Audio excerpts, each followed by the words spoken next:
Major funding for these broadcasts is made possible by grants from Capital One Bank, New York Community Bank, Eastern Consolidated, M&T Bank, Sterling National Bank, Meridian Capital Group, Customers Bank, Ariel Property Advisors, Dime Community Bank.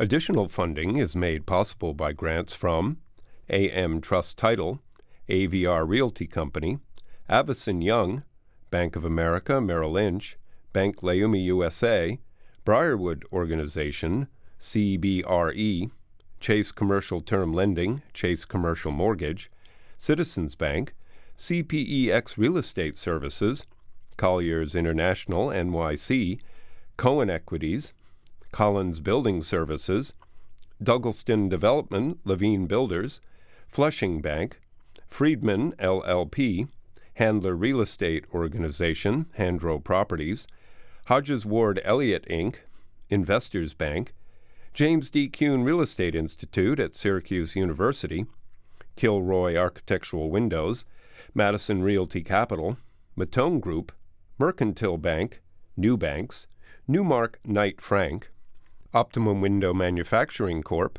People's United Bank, Rockefeller Group, Rosewood Realty Group, SJP Properties, Stonehenge Partners, TD Bank, Terra CRG, the Meringoff Family Foundation, the Moynihan Organization, Moynihan Capital Partners, and these friends.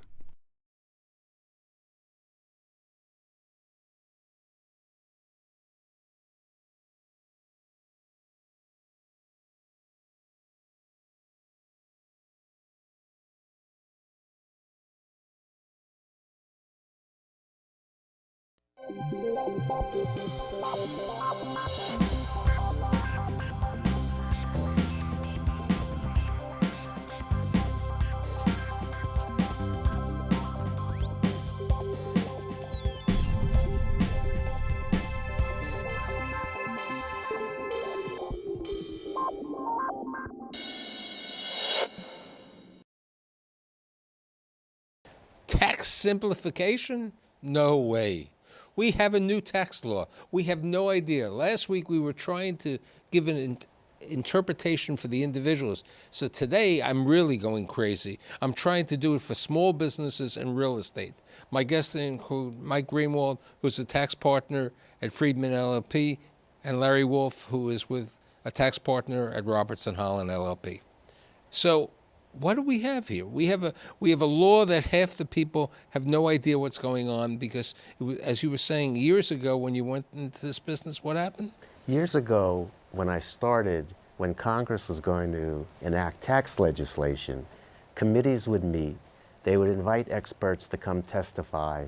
They would show people the language. They had hearings all the time. Then they would pass a bill that usually made sense. This last bill is extremely complicated. There were no hearings. There were changes made at the 24th and a half hour, if you will. Basically, after it had gone through the Senate and the House, then they realized the Senate had to make some changes to a bill that was already passed with no input from tax professionals or the Now, public. who wrote this bill? That's a good question. I mean, theoretically, it was written by the staff of the committee in the House and the Senate with some input from lobbyists and potentially some other people, but it's not clear at all. Now, you brought up the subject of lobbyists. Under the new law, is the deduction allowed for lobbyists? No. No. So, But they'll still get paid. Don't worry about them. Yeah. There were so many lobbyists in connection with this bill that So let's try to bring this into two topics. I want to understand the effect on small businesses, and I want to understand the effect on small owners of real estate and large owners of real estate. What effect has this done to small business owners? Okay, talking, let's say, a caterer or a professional service firm or a doctor or a lawyer or even somebody running a restaurant or driving a taxi cab. What effect, either one of you? Well, I would say that the intention was to provide. I don't want intention. You don't want I want what effect does this really have on that person? Because that's my viewer. That's the person who's Right. listening, and they're trying to interpret, and they can't even take a deduction now for the tax preparation fee to get advice. Right. So they're looking at, in most cases, the ability to take a deduction of up to 20% of their qualified business income. Explain for my viewer what qualified income is. Okay, qualified business income is your business income. After you take in your receipts and you take your expenses, your qualified business income. However, there are a number of businesses that don't qualify as qualifying businesses. So they're basically service businesses, accountants, lawyers, performing artists, athletes, brokerages, financial services, actuaries, What about life insurance salesmen? life insurance salesmen. They would appear to be fine. They're okay. And then there was a catch-all. When it went through the first couple of iterations, architects and engineers were not in the qualifying section. They became qualified. However, there's a catch-all that says any business in which the skill or reputation of an employee or owner is important is not a qualifying business. So do we today, okay, we have the individual who's and it's on both sides. They're an entrepreneur. Should they incorporate? Should they become an LLC or a C corporation or an S corporation? Well, an LLC or an S corporation is going to put them back into this same undefined world of what constitutes a qualified business. C corporations have a benefit because they've got a lower rate of tax overall at 21% flat tax. But don't they have to take later on? But down the distribution? road, it's going to be difficult to get income, the excess income, out of the C corporation, either through dividends or through liquidating it, because there'll be a second level of tax. But there's another implication over here. This is for 2018, and then the law changes in 2026? Right. This was interesting because of budgetary concerns and the way the rules work as to how many votes you need when you have certain amounts of potential deficits. The corporate changes, the 21% tax rate, that's permanent. For individuals, a lot of these rules phase out over time, starting ending in 2025. And so you have to be careful for what kind of planning you do and hope that the laws will be extended. That's what the Republicans have said will happen, because who's going to be against the tax cut? But there's a lot of planning going on right now to try to figure out the best way to come within the new rules to take advantage of this 20% deduction, which is a big deal. If you qualify. But that deduction, and as my friend Bob Sharon said on the show before, we'll get to this crack and pack. That deduction is only good if you're an individual earning less than $314,000. If you earn, okay, this takes a little. Okay, You wanna take it? We're giving you this. Okay, we'll give you this one. Give me this one. This is, whenever I talk to people, I never mention a code section, except for 1031. People know what a tax-free exchange is. Right. Everybody understands Okay. 10.3. People are going to learn a new code section, section 199, capital A, 199A. I'm not going to mention it again until at the end we'll remind you. Okay. Because if you qualify under 199A, your tax rate potentially can go from 37% down to 29.6%. The So effect of a explain it 20% deduction. Let's try to explain it in a layman's language, okay? Okay, so if you have qualifying business income, you own a restaurant or a manufacturing company, and you're an individual or a partner or a subchapter S shareholder, you can get a deduction after you figure out your taxable income, a deduction of up to 20% of your taxable income. That's the easy part. The hard part is the next sentence I'm going to say. The deduction is limited to the the lesser of two numbers, either 20% of your qualifying business income, that's from a good business, that's the first part, so 20%, or if it's a lesser number, the greater of two other items. One is your share of 50% of the wages the business pays, or this was the very last minute change, 25% of the wages the business pays, plus 2.5% of the cost of real depreciable property. So what I'm going to try to do right now with what you just said, I'm going to identify. I'm going to talk about a musician, okay? Not a musician, maybe a band company Okay. who has revenue of $5 million. Their expenses are $2 million, so their net income is $3 million. Let's identify what you just said with the $3 million. Okay. For the three owners. I'm going to have to stop you for a second, Yeah. because as I pointed out when I looked at you, Michael, performing artists are not a qualifying business. Okay, they so end make up it a being- barber. Okay. Make it a barber shop. Okay, let's make it a salons, okay? So Perfect, it's salons, somebody running a variety Okay. of barbershops, okay? So if I own $3 million is the net income. $3 million is my qualifying business income. If all goes well, I can deduct 20% of $3 million, Okay, 20% to $3 million is $600,000. $600,000. But I'm limited to 50% of the wages I pay to the people who work in my wages, business. okay. Of that $5 million, the $3 million, I paid $1 million in wages. Okay, so 50% of $1 million is $500,000.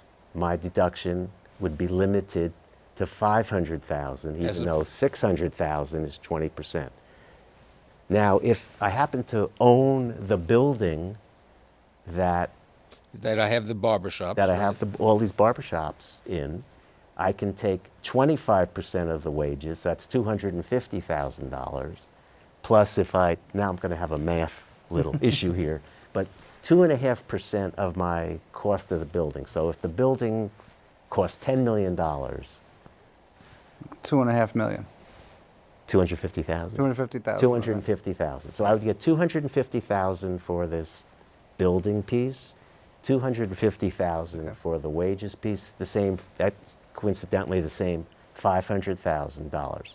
So I could deduct from my taxable income, which was the qualifying business Which was income, $3 million. $3 million. before. I could deduct $500,000, and I'd pay tax on $2,500,000 instead of $3 million. You know, one of the areas of discussion is REITs and dividends. Who would like to tackle this topic? Well, one of the things that they've looked at in terms of the types of pass-through entities that there are is real estate investment trusts, certain cooperatives, farm cooperatives, things like that. So they wanted to include those in this 20% deduction as well. So if you have a dividend from a real estate investment trust, you get to deduct 20% of your REIT dividends in terms of arriving at your taxable income. So technically, you're only paying tax on 80% of REIT dividends. That's without regard to wages or Yeah, anything no- else. there's That's no automatic, limitations on that. 20%. So what happens? I'm a small real estate owner. Okay, I'll give you a good example. Somebody grew up in Astoria. They bought 1 or 2 buildings. Now they have 3 buildings, and what should they do? Should they put the companies together? Should they put the 3 buildings together?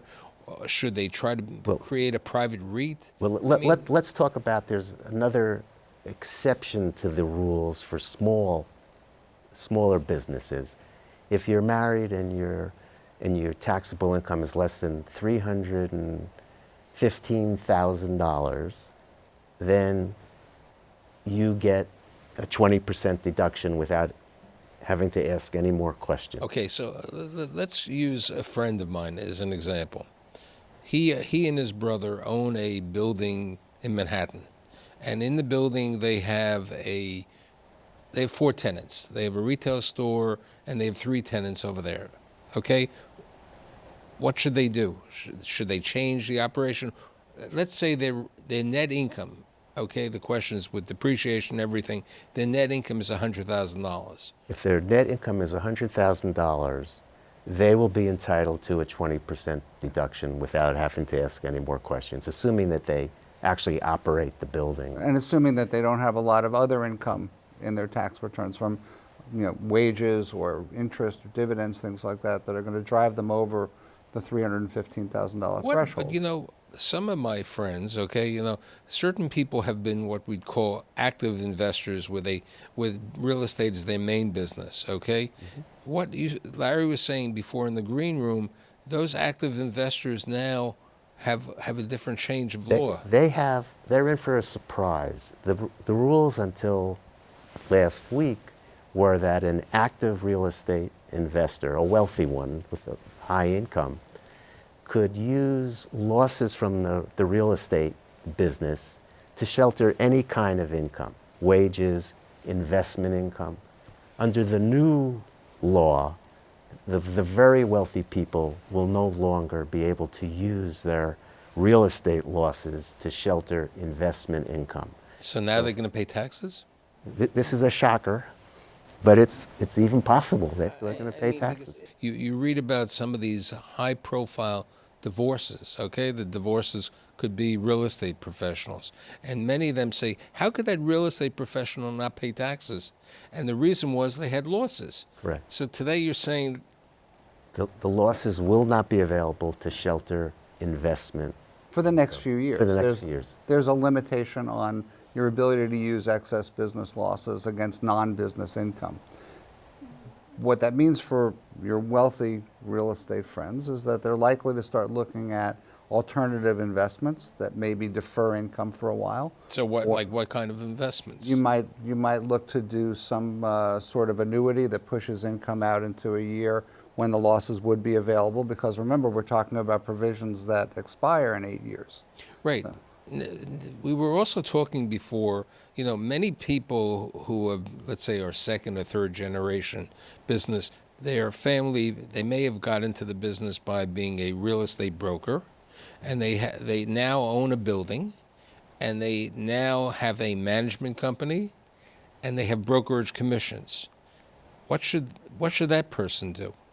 Well, first of all, they should talk to their accountant and their lawyer. I agree, but I'm talking. But I'm talking to my accountant and lawyer right now. So if you've got that specific situation, after we get done analyzing various alternatives based upon what we think the tax law is going to be, the likelihood is that you're going to put those businesses under some kind of a holding company structure so that you maximize the amount of qualified business income and maximize the deduction that you can take.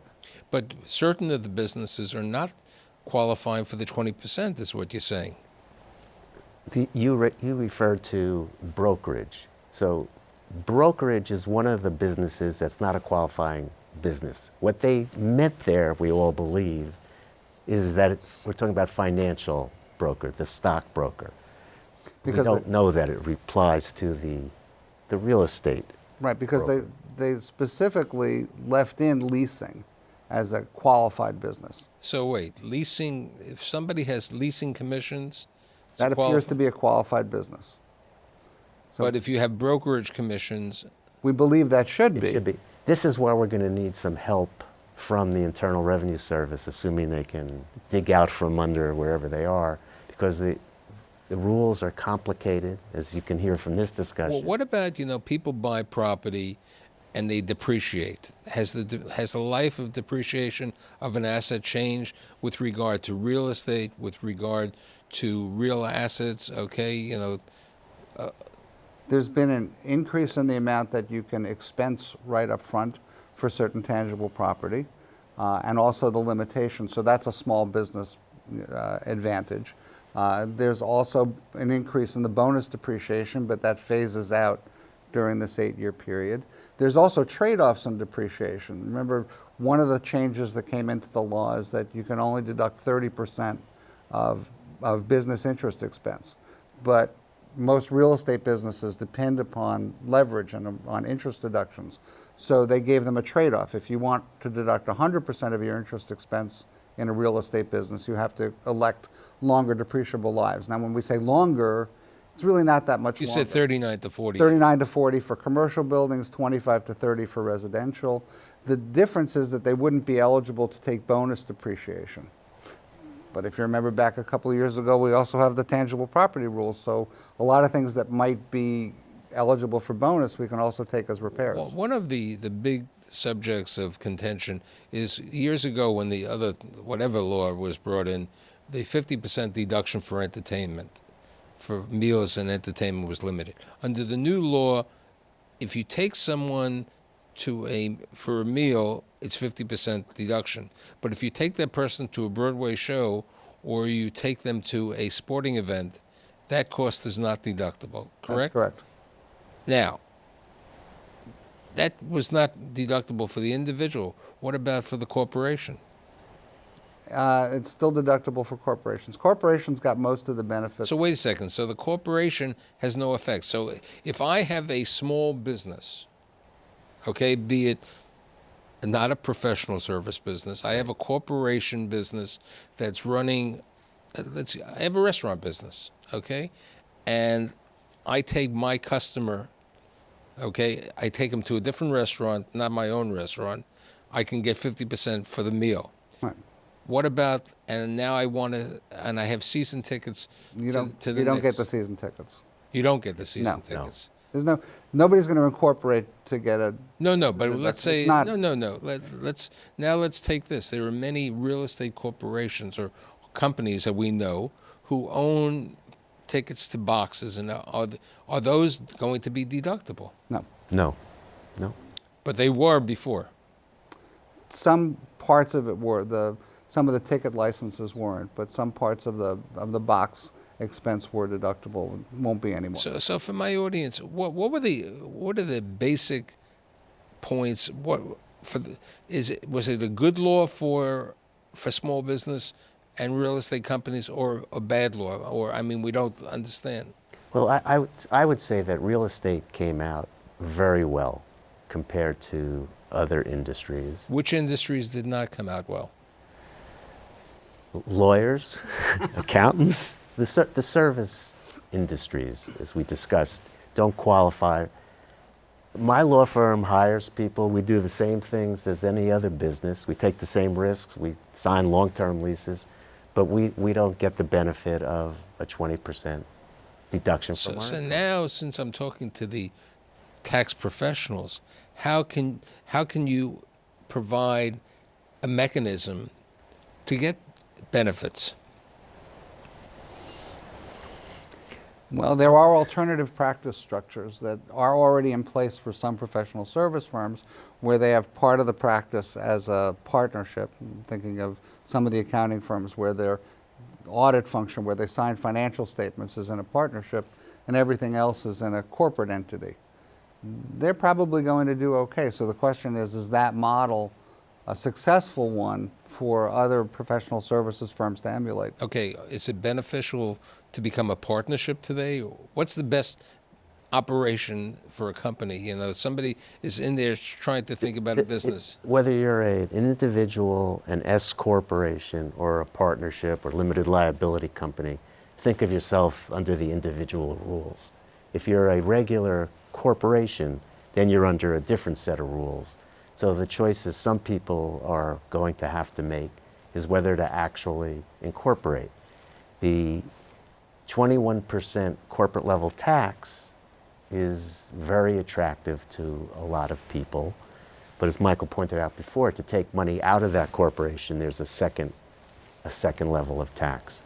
So depending if you can leave the money in the corporation and use it in the corporation, there may be advantages to incorporate it. And in a large enough operation, we may wind up breaking the business up into different parts where some of it is in incorporated entities to take advantage of those rules, and some of it remains in flow-through entities like partnerships or S-corps to take advantage of those rules. Let me try to identify the small business owner today. You know, taxi drivers, there have always been a number of them, but today with Uber and the other services, you have like another 100,000 cars on the street. Right. That individual, should they remain as an individual? Because they're earning their income from a service business, but it's a different type of service business. Is it more beneficial if they earn less than $314,000 to be operated as an individual, or should they be a corporation? If they are an individual and they're an independent contractor with respect to Uber or whatever company they're affiliated with, and they're married and earn less than $315,000, they should stay as an individual. So there's no benefit for them to become an LLC or a subchapter S? Well, it's going to be the same treatment whether they're an individual or an LLC or a subchapter S. They may want to go into those other forms for liability purposes, for protection from lawsuits and things like that, but it's hard to see any tax benefit there. What about estate planning now under the changes, estate planning for closely held businesses? Okay, estate planning, the exemption amount has doubled, so we're up to like 22 million for a family. With the exception that it's phased out in 2026. With the exception that it's phased out, that's correct. The House wanted to repeal the law altogether, but they doubled the exemption. So people are still doing estate planning. They are doing the same things they always did, looking for discounts and as you taught me before, everybody's going to be talking about Section 199. 199A. 199A. What about 1031, the like-kind exchange? You want Do you to see take any changes? Well, that's a big change. Now it's limited to real estate. So you can't do a 1031 exchange on a car or a piece of farm equipment.